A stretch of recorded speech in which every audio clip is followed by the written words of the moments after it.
Prince was deep in the pocket of a groove when Madonna walked into Studio A at Paisley Park like she owned the place.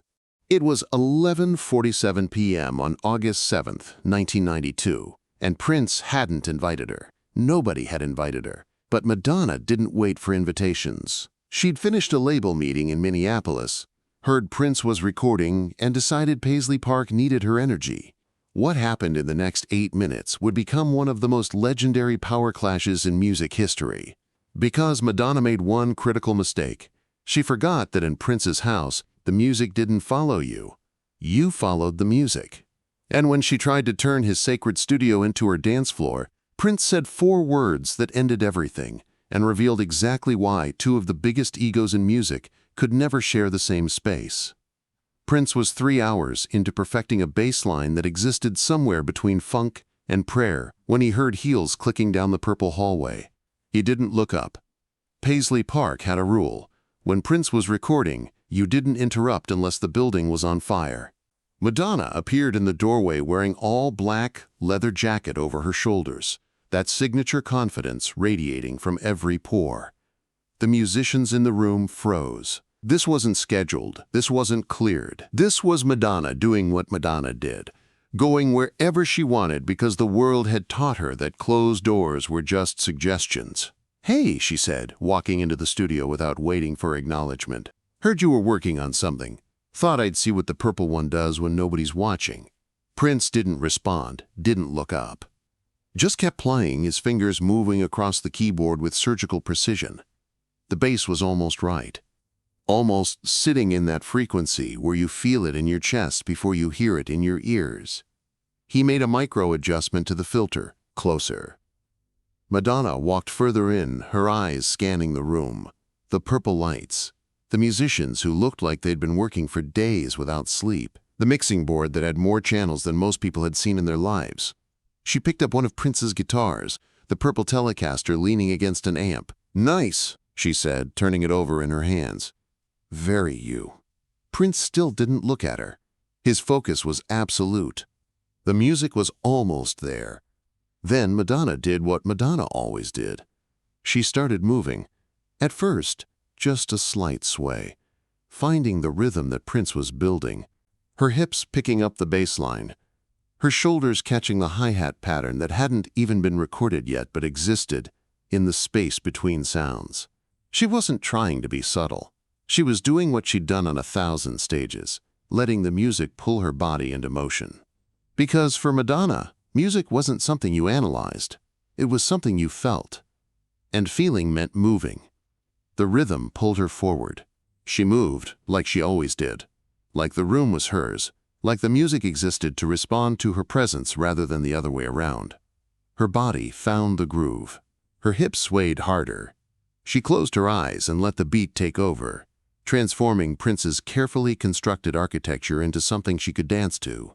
This was Madonna's superpower, taking any sound and making it physical, turning audio into motion, proving that music lived in the body before it lived in the mind. Prince didn't stop playing. He didn't look at her. But something in his jaw tightened. His fingers continued their precise work on the keyboard, building layers, adding texture, creating the exact frequency he'd been chasing for 3 hours. But now there was something else in the room. Movement, chaos, energy that didn't submit to the music but tried to make the music submit to it. Madonna spun, her leather jacket catching the purple light. She was fully in it now, dancing in Prince's studio like it was the MTV Video Music Awards. Like the space existed for her to fill with her presence. Her movements got bigger, more confident. She was Madonna. She moved and the world watched. She danced and crowds lost their minds. This was what she did. This was her genius. Then the music stopped. The silence hit like a physical force. The bass disappeared. The hi-hats vanished. The carefully constructed groove that Prince had spent 3 hours building was just gone. Madonna's eyes snapped open mid-movement. She stopped, one hip still cocked, her body frozen in a pose that suddenly looked awkward without the music underneath it. Prince turned slowly. He still hadn't looked at her, not once since she'd entered. But now he did. His eyes found hers across the studio, and Madonna saw something in them that made her confidence falter for just a second. This wasn't anger. This wasn't ego. This was something colder. Certainty. This is not a club. 4 words. Prince's voice was quiet but carried the weight of absolute authority. Not loud, not emotional, just factual. A statement of reality that left no room for interpretation. This is not a club. The silence that followed was harder than any beat Madonna had ever danced to. She stood there, still in her frozen pose, her body suddenly feeling out of place in a way it never did. The musicians didn't breathe. The engineer didn't move. Everyone in the room understood what had just happened. Prince hadn't argued with her, hadn't explained himself, hadn't engaged in the power struggle Madonna had unconsciously started. He'd just stated a fact. And that fact contained everything. This is not a place where you come in and make the space react to you. This is not a stage where your movement matters more than the music's intention. This is not a dance floor where volume and energy replace discipline. This is a temple, and temples require reverence, not reaction. Madonna didn't argue. For once in her life, the Queen of Pop had no comeback. Because Prince was right. This wasn't a club. This was his house, his studio, his frequency. And she'd walked in and tried to turn it into her stage. She'd made the same mistake everyone made with Prince, assuming that music was about performance rather than submission, assuming that her energy was more important than his architecture, assuming that making people move was the same thing as making people feel. She didn't explain. She didn't defend herself. She grabbed her jacket from where it had slipped off her shoulders during the dancing, pulling it back on in a gesture that looked like armor. Then she walked out, her heels clicking back down that purple hallway, the same confidence in her stride, but something had shifted. She'd come in like a conqueror and left like someone who'd just been reminded that not every kingdom could be claimed. Prince watched her go.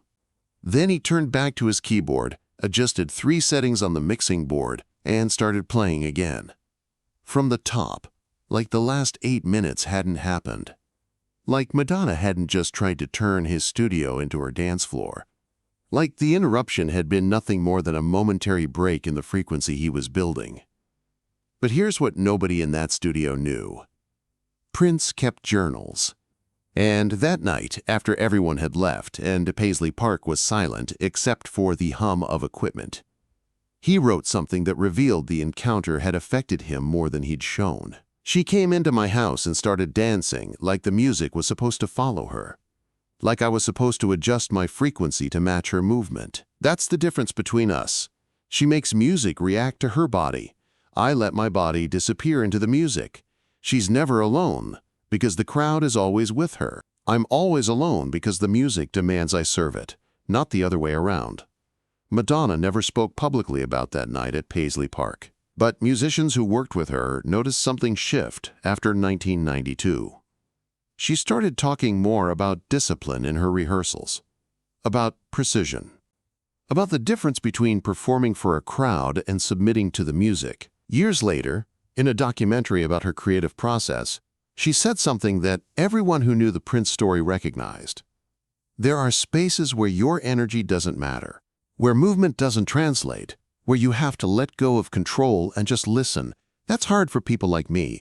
We're taught that our presence is the point. But sometimes the music is the point, and you're just the vessel. The musicians who were in Studio A that night still talk about it. How Madonna walked in, radiating that confidence that had conquered stages worldwide. How she started dancing like she always did, expecting the music to accommodate her. How Prince never stopped playing, never looked at her, just kept building his frequency like she wasn't there. And then how he stopped everything with 4 words that weren't cruel or angry, just true. This is not a club. What makes this story powerful isn't the confrontation. It's what it revealed about 2 completely different types of genius. Madonna's superpower was making everything about presence, about energy, about the physical reality of being Madonna in a space and having that space change because of it. Prince's superpower was making everything about the music, about frequency, about disappearing into sound so completely that his ego became irrelevant. She ruled stages by demanding attention. He ruled rooms by deciding when attention was allowed. She made music that followed her body. He made music that his body followed. Neither approach was wrong, but they were fundamentally incompatible. And that night at Paisley Park proved that some types of genius can't exist in the same space because they require opposite things. One needs to be seen, the other needs to disappear. The story became legend in music industry circles, not because it was dramatic, but because it was so simple. Madonna danced. Prince played 4 words. She left. That simplicity contained everything about why they'd never truly collaborated, despite mutual respect and recognition of each other's talent. Their approaches to music weren't just different, they were opposite, and neither could compromise without betraying the core of what made them great.